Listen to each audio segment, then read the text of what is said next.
Everybody loves cake, or at least I know it's one of my favorite desserts. One of my all-time favorite desserts is a chocolate cake with chocolate frosting.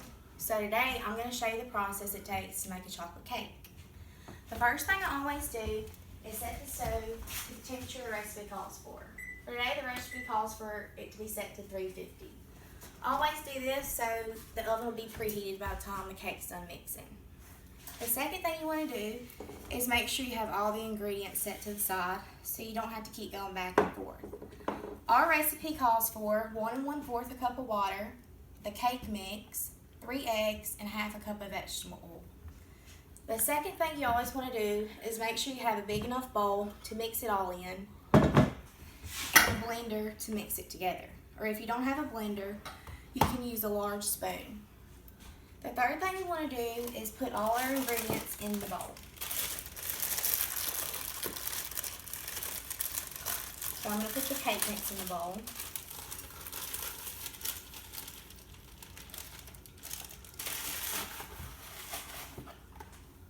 I'm going to put the 1 1/4 cup of water.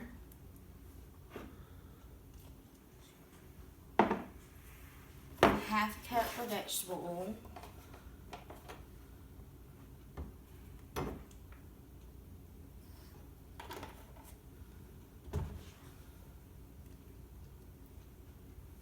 And 3 eggs.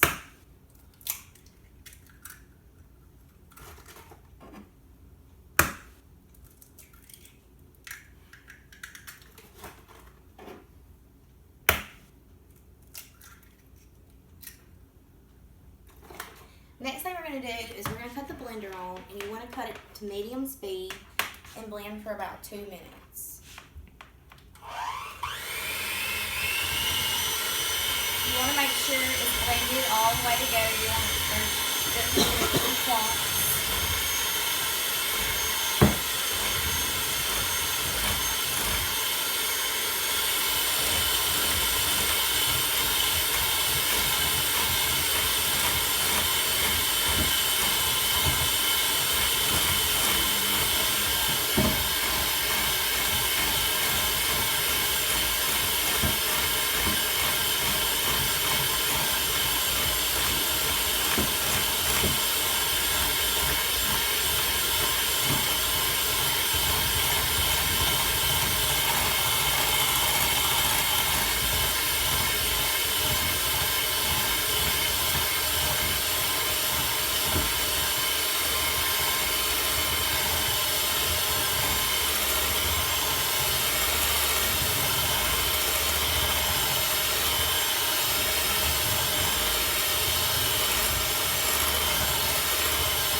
Now, this is what you want it to look like.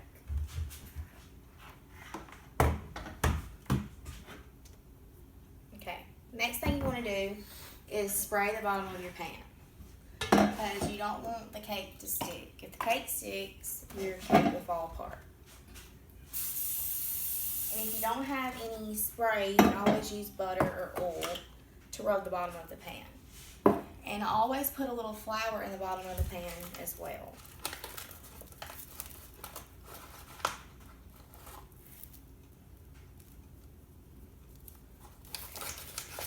So the next thing we'll do, since we sprayed the pan, is we're going to pour the cake mix into the bundt pan.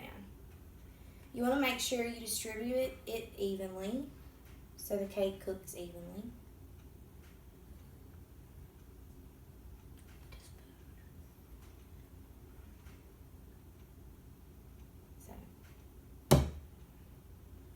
Now, you can take the cake and put it in the oven. Our pan calls for it to be cooked for 45 minutes. Every cake pan is different. It depends on what size your pan is, so you need to make sure you know what size pan you have. And then once the cake's done, you take it out and you let it cool off for about 5 minutes so you can frost it. You don't want to frost it before because the frosting will melt off. And then after you frosted the cake, it's time to enjoy the best cake you've ever had.